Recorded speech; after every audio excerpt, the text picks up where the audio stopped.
what actually is a dermal filler? Like, what is the definition of what you are injecting? Okay, so a dermal filler is a sterile gel that's been manufactured in the lab, made of hyaluronic acid. So hyaluronic acid is a molecule that's in our body anyway. So we recognize it as a molecule of self, but we've created it artificially using bacterial replication. And then the gels get made of different consistencies based on how those molecules are placed together. So we create bonds between them. So you get a thicker gel or a thinner gel, depending on where you want to use it on the face. And we use them then strategically to place volume where we want it on the face.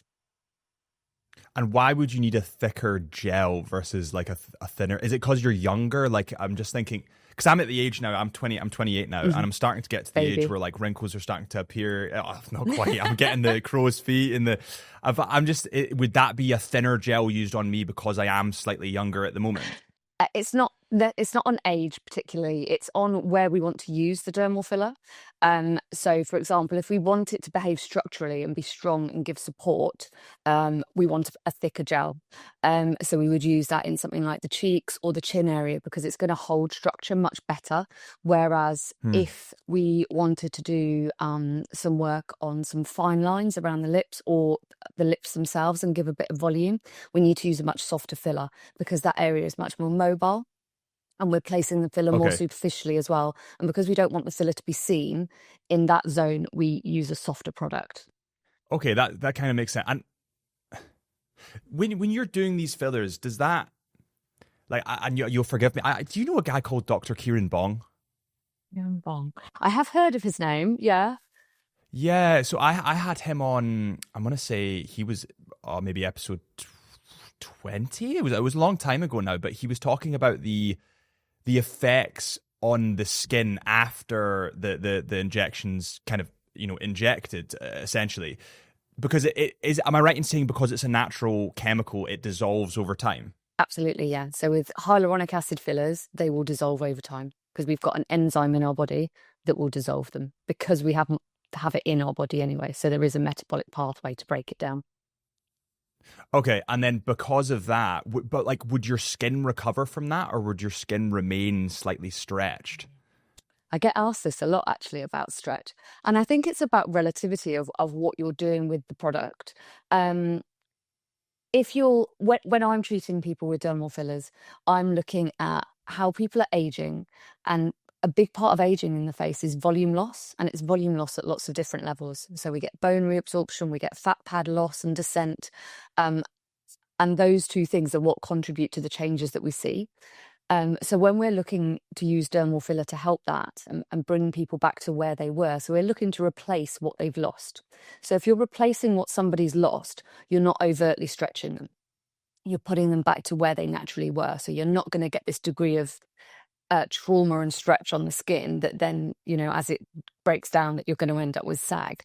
I suppose if you do use the products to extreme, so you see, when it's a bit out of vogue now, but the very big cheeks, the very big lips, that real Yeah. stretch, potentially I think you might have a bit more issue there if someone who sports that look for a long time then decides they want none of it and they're just going to let it all break down or they're going to dissolve it. Someone in that situation might find that they've got a degree of laxity left from that stretch. I suppose the analogy that I often give to people is sort of like breast augmentation. If you Hmm. go for a really big change and you really stretch it out, you're at risk of stretch marks with that anyway during the procedure. And if you take it out, clearly you've stretched and then you've gone back down. Whereas if you've got someone where you're just doing something a bit more natural that fits in very comfortably, you're not going to get that degree of stretch. Okay, so and that would be the issue, not the issue, but I feel like the hesitancy that I have with this kind of stuff is when younger people, for example, like I when I was 21, it was really starting to come into, I don't want to say fashion, but it was really coming to the forefront, right? A lot of celebs were starting to get it, a lot of younger people were getting it.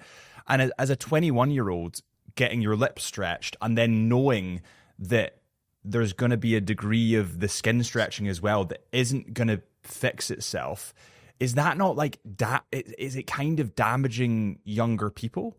I think, possibly young people don't think that far ahead. Yeah. I think is the Yeah. biggest issue when people are young. Um, that is a really hard question. Is well, but I think you're right. Like, see, when I was a young guy, I'd go out and I'd get, pissed, and I'd go and get drunk, and I'd do stupid shit, and I wasn't thinking about 10 years ahead. There's so many people that I know with tattoos that think, why the hell, when I was 16 or 17 years old, get this tattoo? I suppose I agree, and this is the hesitancy I have, is that I agree with these procedures, given that somebody is of an age where they can make their own decisions, and it's done by a clinician, a doctor like yourself. But I think when it comes to younger people, seeing someone on social media, Kim Kardashian, and being like, I want the same lips and I want the same this, would there be an element of you that would kind of steer them and say, listen, maybe you should wait a couple of years and then see how you feel? Absolutely. I mean, that's part of the ethics of being a doctor, isn't it? That first you need to do no harm, and you are there to guide people, and you should, part of that is being able to say no. Um, I think it people under 18 can't have these procedures in the UK. It's illegal. So already you've got someone that by definition is an adult and should be able to consent for themselves. And just because they might have a different opinion to you doesn't necessarily, and I may disagree that they're like, I need bigger lips. My lips are tiny. I might disagree and look at this beautiful 18, 19-year-old girl. I think, my goodness me, you're beautiful, you don't need this done. But if it's about sort of her confidence, how she feels, and what it's doing in terms of her self-esteem, and it's part of that conversation that goes on with the clinician before the procedure. So the way that most of us operate is that you have a big thorough consultation first, and you're going to spend time talking to this person, understanding their motivations, understanding their psychology, asking them questions and hearing what they've got to say in terms of screening for things like body dysmorphia, and checking that actually though you may disagree with them saying they've got small lips, their reasoning is sound and their understanding of what they're consenting for is strong. So I think there are people that I would say, you've got beautiful lips, you don't need any lip filler. But if they sort of meet all those criteria for me, that I think they're well informed, they've done their research, they understand what we're doing, I'd be very happy to do the procedure for them. I think where you do get into grey area is, yes, that influence, that sort of social media drench that comes on, certainly the younger generations now, where there's this expectation that I want it to look a certain way and I want it to match that person. And I think you're right, maybe 7-8 years ago, it was a bit more that way. But I think the way that trends are going and the way sort of medical aesthetics is moving is actually a bit away from that now. And people are starting to recognise the importance of almost like being your best self, not trying to create yourself as this cookie cutter mold of, I want Kim Kardashian's lips, I want this brow lift, I want these different things to match other people. And I think being the best version of you, as sort of cheesy as that sounds, is definitely much more what people are looking for now. But to go back, I've got no problem with saying no to people. And my answer to them, if they're going to disagree with me saying no, is, my question I give back is, do you want me to make you look worse? Most people wouldn't answer yes to that question. If they do, again, you're going to question the psychology. So I'm like, do you want me to make you look worse? No, then I'm not going to do that procedure, because I don't think it's going to be the right thing for you right now. And I think lips is a great example of that, in terms of, there's a phenomenon called perceptual drift. And a lot of people get it with their facial aesthetic work. So with perceptual drift, so they come, say they've got a small upper lip, so they don't like the balance between their top and bottom lip. They go, I want a fuller top lip. I want the balance between my lips to be nicer. I love my bottom lip, but I just want the top one to match. So we do a little bit of filler in the top lip. They love them.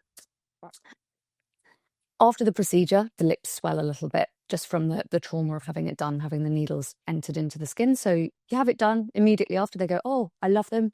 The next day they're a bit swollen. They go, oh gosh, they're a bit swollen. And then as the body heals and the swelling goes down, they go, oh, I kind of liked how that was. I kind of got used to it with the swelling. I liked it.